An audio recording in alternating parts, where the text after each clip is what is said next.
everyone, it's me Adiba and welcome back to my another new vlog. আর guys আজকে আমি pizza বানাবো, তাও আবার ঘরের সব উপাদান দিয়ে কিভাবে বানাই সেটা তোমাদের সাথে শেয়ার করব। আর এখানে আমি পিৎজার ডোটা রেডি করে নিয়েছি। আর এখন ডোটাকে 2 ঘন্টার জন্য রেস্টে রেখে দিতে হবে। আর বাইরে এসে আমি একটু ঢং করতেছিলাম ফুল নিয়ে।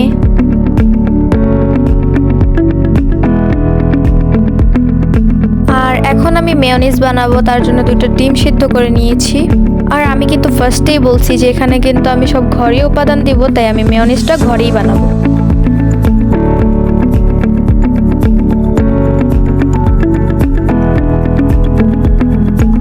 আর ব্লেন্ডারে ডিম, লবণ, সামান্য পরিমাণের চিনি দিয়ে দিব। চিনির ভিডিওটা করতে মনে নাই। আর এখানে সরিষার তেল দিয়ে দিচ্ছি। সরিষার তেল ধাপে ধাপে দিতে হবে। আর এখন সবগুলো ভালো করে ব্লেন্ড করে নিচ্ছে ব্লেন্ডারে। আর ফাইনালি মেয়োনিজটা একদম রেডি।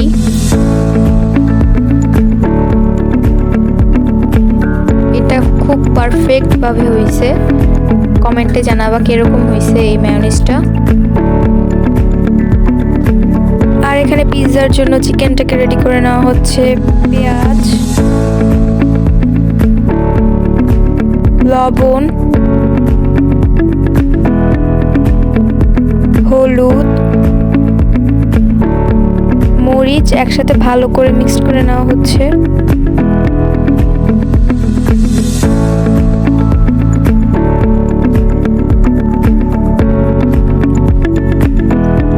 আর সবার লাস্টে তেল দিয়ে ভালো করে একদম মিক্সড করা হবে।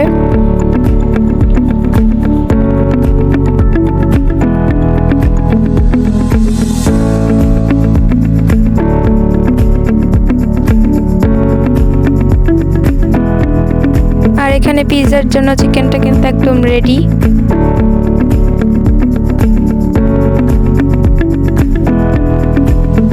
আর এখানে পিৎজার ডোটা একদম রেডি। এখন এটার উপরে সস মেয়োনিজ দিয়ে দিতে হবে।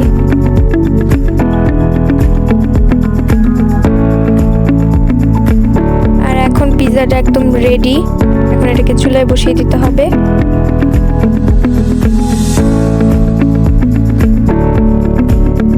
আর এটা হচ্ছে পিৎজাটার ফাইনাল লুক। তোমরাও চাইলে বাসায় এটা বানাতে পারো, খেতে কিন্তু অনেক মজা হয়।